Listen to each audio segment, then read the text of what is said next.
আসসালামু আলাইকুম। আজকে আমি মজাদার চাপাকলি পিঠা বানাবো। আমি আমার হাতের মুঠো দিয়ে ২ মুঠো পরিমাণ আটা নিয়েছি। আপনারা চাইলে চাউলের গুঁড়াও নিতে পারেন। এবং দিয়ে দিলাম ১ চিমটি লবণ। ১ চিমটি লবণ দিয়ে 1/2 কাপ পরিমাণ সয়াবিন তেল দিয়ে দিলাম। তেল দিয়ে এবার আমি আটাটাকে একটু মেখে নিলাম। আটাটাকে মেখে নিয়ে আমি এবার চুলায় আগে থেকে একটু গরম পানি করে রেখেছি।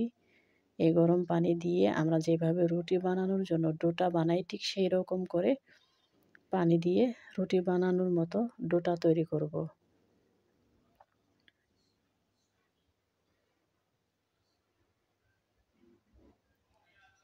এবার আমি একটা কিছু দিয়ে এইভাবে নেড়ে চেড়ে নেব, যেহেতু গরম হাত দিয়ে ধরা যাবে না। গরম পানি দিয়েছি, হাত দিয়ে ধরলে গরম লাগবে। সেজন্য আমি একটু নেড়ে চেড়ে নিয়ে দেখুন যেভাবে রুটি বানাই ঠিক সেই রকম করে একটি ডোটা বানিয়ে নিলাম। এবার আমি অবশিষ্ট গরম পানি, এখানে প্রায় ২ কাপ পরিমাণ গরম পানি রয়েছে। এই ২ কাপ পরিমাণ গরম পানিতে ৪টি দারুচিনি ও ৪টি এলাচ দিয়ে আমি একটু গরম করে নিয়ে তাতে দিয়ে দিলাম আমার হাতের মুঠো দিয়ে ২ মুঠো পরিমাণ চিনি। চিনি দিয়ে আমি একটু নেড়ে চেড়ে প্রায় ১ মিনিটের মতো জাল করে নেব। জাল করে নিয়ে যখন আঠালো ভাব হয়ে আসবে ঠিক সেই পর্যায়ে আমি নামিয়ে ফেলব। অর্থাৎ আমি চিনির শিরা তৈরি করব। অপর দিকে আমরা যেভাবে রুটি বানাই ঠিক সেইভাবে একটি পাতলা করে রুটি বানিয়ে নেব। দেখুন কেমন আঠালো ভাব চলে এসেছে, সুতরাং আমার চিনির শিরাটা তৈরি হয়ে গেছে। ভিউয়ার্স, যেহেতু শিরাটা তৈরি করা হয়ে গেছে তাই আমি চুলা থেকে নামিয়ে ফেলব। শিরাটাকে নামিয়ে ফেললাম। এ পর্যায়ে আমি খুব পাতলা করে একটি রুটি বানিয়ে নিলাম। এবার আমি স্টিলের গ্লাস দিয়ে গোল গোল করে কেটে নিচ্ছি। আপনারা চাইলে যে কোনো বয়ামের কৌটা অথবা যে কোনো গোল জাতীয় জিনিস দিয়ে এইভাবে কেটে নিতে পারেন, অথবা ছোট ছোট করে রুটি বানিয়েও আপনারা এটা তৈরি করতে পারেন। এইভাবে আমি সবগুলো রুটি এইভাবে স্টিলের গ্লাস দিয়ে গোল গোল করে কেটে নিলাম। এইভাবে আমি গোল গোল করে সবগুলো রুটি বানিয়ে নিলাম। ভিউয়ার্স, এবার আমি একটি চাকুর সাহায্যে, চাকু বা ছুরি অথবা আপনারা চাইলে নতুন ব্লেড, যেটা কখনো ইউজ করা হয়নি এরকম নতুন ব্লেড দিয়েও আপনারা এই পিঠাটা বানিয়ে নিতে পারবেন। আমি আপনাদেরকে চাকু দিয়ে বা ছুরি দিয়ে এই পিঠাটা বানিয়ে দেখাবো কিভাবে এই পিঠাটা বানানো যায়। এবার আমি অবশিষ্ট যে ডোটাগুলো এখন রইল এই ডোটাগুলো দিয়ে আমি আর একটা গোল করে পিঠা বানিয়ে এইভাবে আমি সবগুলো এভাবে গোল গোল করে কেটে নেব। অবশ্যই পিঠাটা রুটির চেয়ে সামান্য একটু পাতলা হলে ভালো হয়, তবে রুটির মতো হলেও সমস্যা নেই। দেখুন আমি চাকু দিয়ে কেমন করে কেটে নিচ্ছি, আপনারাও এইভাবে কেটে নেবেন। আমি কিন্তু কিছু অংশ রেখে তারপরে কেটে নিচ্ছি। খুবই সহজ এই পিঠা বানানো।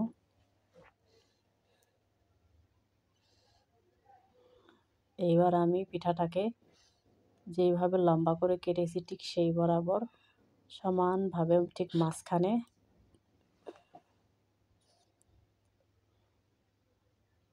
ঠিক 2 ভাগ করে ঠিক মাঝ বরাবর রাখলাম। রেখে এবার আমি নিচের দিকে এবং উপরের দিকে একটু বন্ধ করে দিলাম। বাস হয়ে গেল আমার পিঠা বানানো।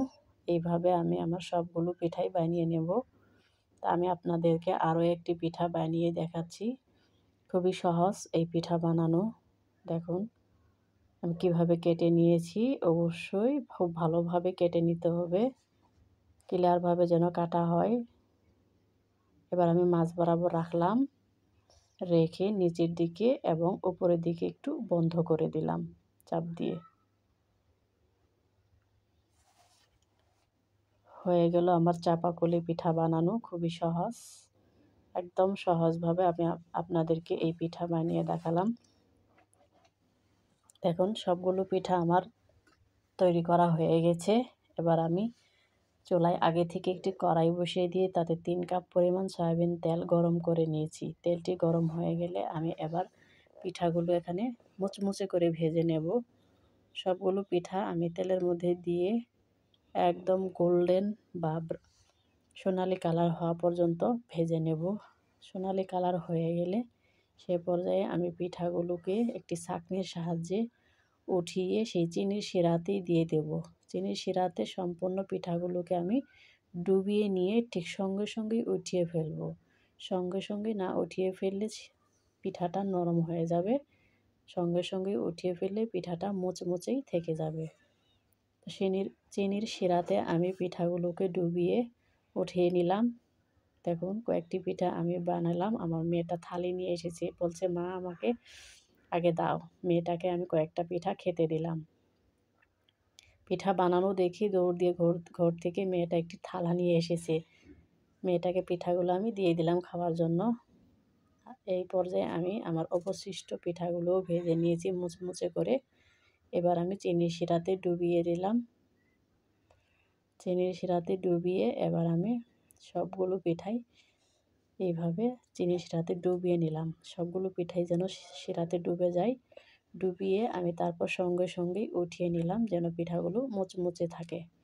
সঙ্গে সঙ্গে না উঠালে পিঠাটা জিলাপির মতো নরম হয়ে যাবে। দেখুন কেমন মুচমুচে হয়েছে আমার পিঠাটা। খুবই সুস্বাদু লাগে এই পিঠাটা খেতে।